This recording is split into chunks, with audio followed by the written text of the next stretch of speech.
ওগোটে দুটো পয়সা হয়, কাজ কামে পড়ে গেছে ল্যাক, দেশবাসীকে জানিয়ে দাও নিউজ 265 ইজ ব্যাক। তো সুপ্রিয় দর্শক মন্ডলী, দরকার এখন ভিউজ, তাই ভুলভাল খবর নিয়ে আমরা 265 নিউজ। ভালোবাসার ময়না উড়ে গেছে, আমু ভাবদিস তার কি করে ধরবান।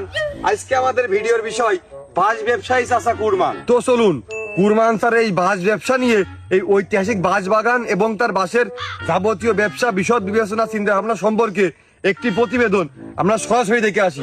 ক্যামেরাম্যান জলদি ফোকাস করো।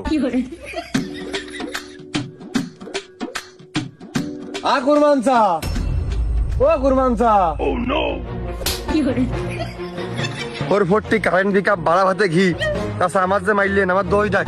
কুরমানও করছো আবার চাচাও করছো, ওই না করে মুখে লাথি মারো, নামও ধরবা আবার চাচাও কবা। হ্যাঁ ও চাচা sorry, creative have a mistake, have a very good idea.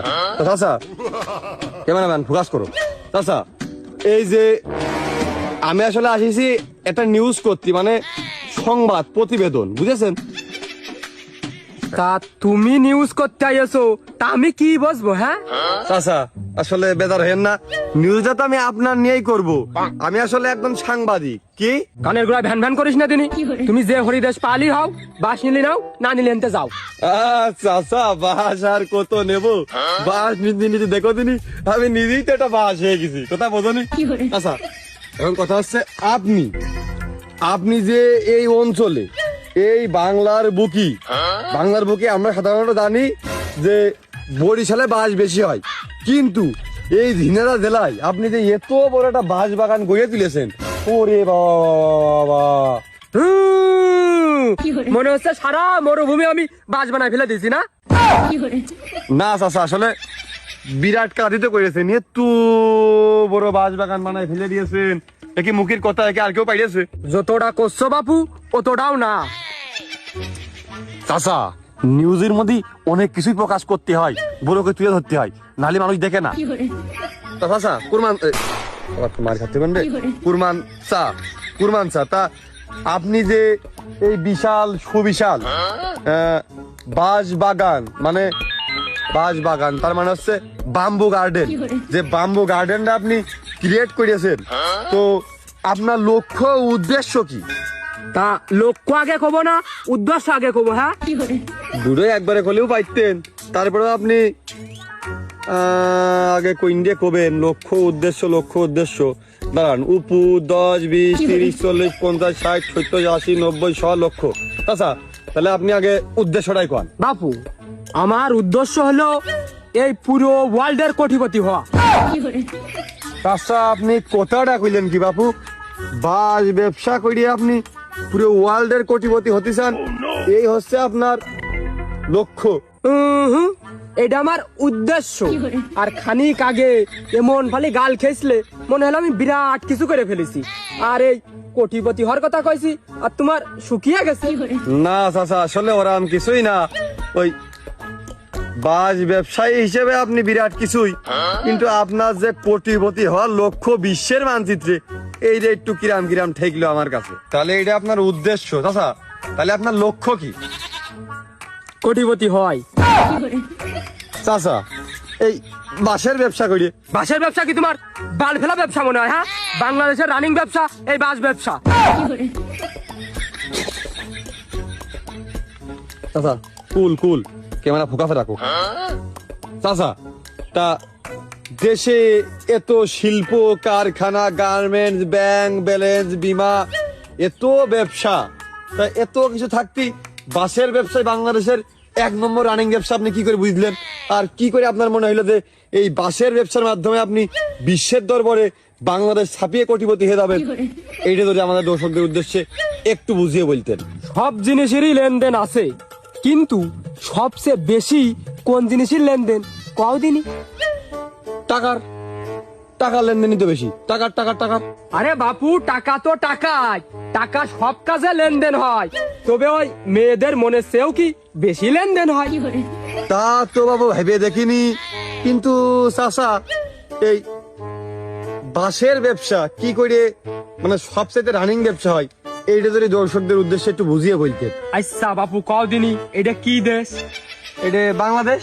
আরে মরিছি বিরাট একটা কঠিন প্রশ্নের উত্তর দিয়েছে এরকম ভাব করতেছে। তে যাই হোক বাপু, এই দেশে মানুষের সবচেয়ে বেশি কি দেয় কদিনই? চাচা মানুষ মানুষের দেয় বলতে মানুষ তো মানুষের জন্যই না, ভালোবাসা দেয়। যেই প্রশ্নটা একটু কঠিন হয়ে গেছে সে আর হয় না, বাদ দাও। তা ওই যে মানুষ একটু উপরে যদি উঠে যায় তাহলে কদিনই কি দেয়? কি দেয় চাচা? বাস দেয়, বাস। কিরাম করে জানো না কিরাম করে? এত বড় হয়েছে তাও জানো না? মনে করো মানুষ একটু উপরে উঠলো, উপরের জন বাস দেবে, নিচের জন তাকিয়ে থেকে বাস দেবে, গাড়ির একজন এসে বাস দেবে, বাস দিতেই থাকবে। তো এত বাসের কারবার হলি লাভবান কিটা হচ্ছে? লাভবান তাহলে বাস ব্যবসায়ী হচ্ছে, মানে তুমি হচ্ছ, বুঝছো? এই জন্য বাসের ব্যবসা করে আমি ওয়ার্ল্ডের কোটিপতি হব। তা বাপু এত ব্যবসা থিয়ে বাসের ব্যবসা করে তুমি কি করে কোটিপতি হবা? আরে বাপু, বাংলাদেশে বেশি বাস দিয়া দিই হয়, এই বাসের কারবার বেশি, ওই বাসের ইনকামটাও বেশি। আচ্ছা তাহলে বুঝলাম যে বাসের ব্যবসা করে বাসের লেনদেনটা বেশি, এই কাজে তুমি কোটিপতি হবা। কিন্তু বাংলাদেশে থেকে তুমি এই বিশ্বের মানচিত্রে বাস ব্যবসা করে কি করে কোটিপতিটা হবা? বাহ, হ্যাঁ, ভালো প্রশ্ন, ভালো প্রশ্ন, খুব সুন্দর প্রশ্ন। তা মূলত বিষয় হচ্ছে বাংলাদেশে যে পরিমাণে বাস চলে, মানে একে অপরের দায়, এ ওর দায়, খুব পরিমাণ বাস চলে। আর অন্য ওয়ার্ল্ডে অন্য দেশে বাস চলে না, এই জন্য বাস ব্যবসা করতে হলে এই বাংলাদেশেই করতে হবে। ও তার মানে আমাদের দেশে মানুষের বাস দেওয়া দিই বেশি করে, আর এই সুযোগটা আপনি কাজে লাগাতে যাচ্ছেন, তাই তো? তাই এ কথা আবার ক্ষতি হয়? আচ্ছা বাপু, কদিনই এই বাংলাদেশে সবচেয়ে দামি শহর কোনটি কও? না দেশ তো এখন অনেক উন্নত হয়ে গেছে, দেশে শিল্প নগরী ওরম দামি শহর তো আরো অনেকই আছে চাচা, কিন্তু তারপরেও ঢাকা রাজধানী, সবকিছুর কেন্দ্রবিন্দু ঢাকা। তার মানে আমার ধারণায় যেটা আসে, তাহলে বাংলাদেশের সবচেয়ে ওই উচ্চবিলাসী দামি শহর বলতে তো ঢাকায় আসে। ঢাকায় সবচেয়ে কোন জেলার মানুষ বেশি থাকে কদিনই? দাদা ঢাকায় তো একখান জেলা, ঢাকায় ঢাকার লোক বেশি থাকে। হয়ে গেছে প্রশ্ন, যে একটু কঠিন হয়ে গেছে আর মুড়ে দেখু লইল না। ঢাকায় বাইরের মানুষ বেশি থাকে, মানে ঢাকায় এই ভাড়াটিয়া লোকই বেশি। ও চাচা এই হিসেবে প্রশ্ন ধরেছেন আপনি, মানে পৈতৃক ভিটের সুবাদে ওই কায়দায় ধরলে তো ঢাকায় বসত করা বেশিরভাগ বড় লোক মানুষ, যেটা প্রতিবেদনে শুনিলাম তাতে বরিশালের মানুষই ঢাকায় বেশি থাকে। প্রথমে মনে করিলাম তুমি ভাইবা পরীক্ষায় ঘুষ ঘাস দিয়ে চাকরিটা পাইছো, এখন দেখতেছি না, তোমার মাথায় একটু আছে, তুমি একটু পারো। তা কদিনই কি চাচা? এত খুশি হওয়ার দরকার নেই। তা এই যে বরিশালরা এত উন্নত, এত টাকা পয়সার মালিক, তা কদিনই এরা এত টাকার মালিক কি করে হইলো? কি করে চাচা? মনে হয় ওরা বেশি পরিশ্রম করে, না হলে ওরা মনে হয় শিক্ষা ব্যবস্থা বেশি উন্নত, না কি কি কায়দা হতে পারে? আপনার কি মনে হয়? কদিন বাপু, এই বরিশাল কৃষির জন্য বিখ্যাত। হিজনি চাচা ওদের ওই উল্টা পাল্টা ভাষার জন্য নাকি? না বাপু, এই বাসের জন্য। ওই বরিশালের বাস এই বাংলাদেশের 64 জেলায় লেনদেন হয়, এই জন্য বেশি টাকা হয়, আর সব টাকা ওই বরিশালের মানুষ খায়। ও চাচা তার মানে আপনি বুঝতে চাচ্ছেন যে বরিশালের যে বাস এ 64 জেলায় যায়, তার মানে 64 জেলার টাকায় বরিশালের লোকে খায়। হ্যাঁ। এই জন্যই বরিশালের লোক এত উন্নত, ঢাকার মতন উন্নত শহরে বেশিরভাগই বরিশালের লোকই বাস করে, এই তো? ঠিক বলেছো। তা প্রথম কথা হচ্ছে এখন আমার এই বাসের বাগানটা পরিচর্যা করতে হবে। তা তোমার কি আর কিছু বলার আছে? না চাচা, সবই তো আপনার মুখ থেকে শুনলাম, সবই বুঝলাম, আপনার লক্ষ্য উদ্দেশ্য সবই আমরা বুঝতে পেরেছি, আমাদের দর্শকও বুঝতে পেরেছে, আর এই টিকটক আর ক্যামেরাম্যানও বুঝতে পেরেছে। এখন কথা হচ্ছে যে এই আপনার যে বাঁশের যে ব্যবসা আপনি চিন্তা ভাবনাটা করলেন, এই যে শুরুতে বাঁশ রোপণ করলেন, বাগানটা করে তুললেন, এই যাত্রা শুরুটা কিভাবে? আসলে বাপু, এই দেশে চারদিকে বাস দিয়া দিই, তামু ভাবলাম লোকজন তো আমার বাস দেয়। এই যে জমি দেখতোস না, হেনে মাঠ ভরা ধান লাগাতাম, দেখলাম ধান উঠিয়ে দিই, আমি বাস লাগাই, আমার বাস মানচিত দেবো, আমি আর পরের তা নেবো কে? এই জন্য বাসের ব্যবসা শুরু করে দিলাম। তারপর কি সেখান থেকে আপনার যাত্রা শুরু? এরপর কি আপনার আর পিছন দিকে তাকাতে হয়নি? ক্যা পিছনে কি আমার চোখ আর দুখান দেরি আছে নাকি যে আমার পিছনে তাকাতি হবে না? হ্যাঁ হ্যাঁ, আমার তাকাতি হয়। আহা চাচা, আপনি যেভাবে বুঝলেন আমি বিষয়টা তো সেভাবে বলিনি। তো যাই হোক, কুরবান চা আপনাকে আবার মারলেন। হ্যাঁ, তোমার মারবে না, তোমার চুমো খাবে। হ্যাঁ, তুমি চাচাও খাবা আবার কুরবানে বলে নামও ধরবা না। হাতের থাল সামনে দিবা আবার কাটিয়ে নিবা, তাহলে কিরাম থেকে? হ্যাঁ, তুমি কও। চাচা ওই দুঃখিত। চাচা তো চাচা আপনাকে অসংখ্য ধন্যবাদ। আপনার মূল্যবান সময় আমাদেরকে, আমাদের দর্শকদের উদ্দেশ্যে দেওয়ার জন্য, মারির ফুটেজটা কাটিয়ে দিয়ে আমাদের দর্শকদের উদ্দেশ্যে আপনার মূল্যবান সময়টা দেওয়ার জন্য।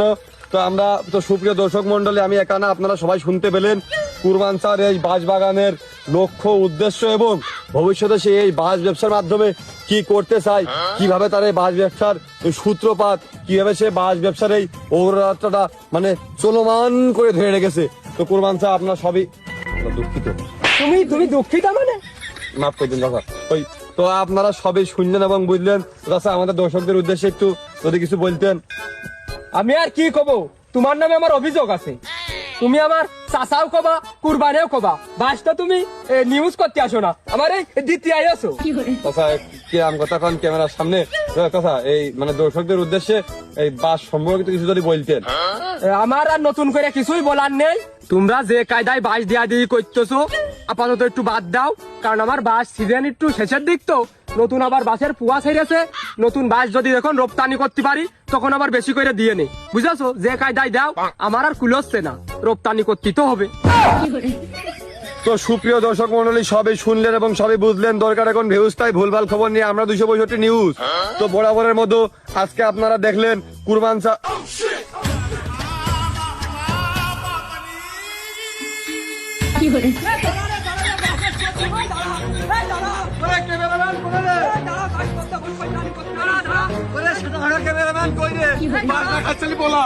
এই কুরবানের সাথে শয়তানি করে আজ দুটো রক্ষা বাড়ি তোর আজ বাড়ি।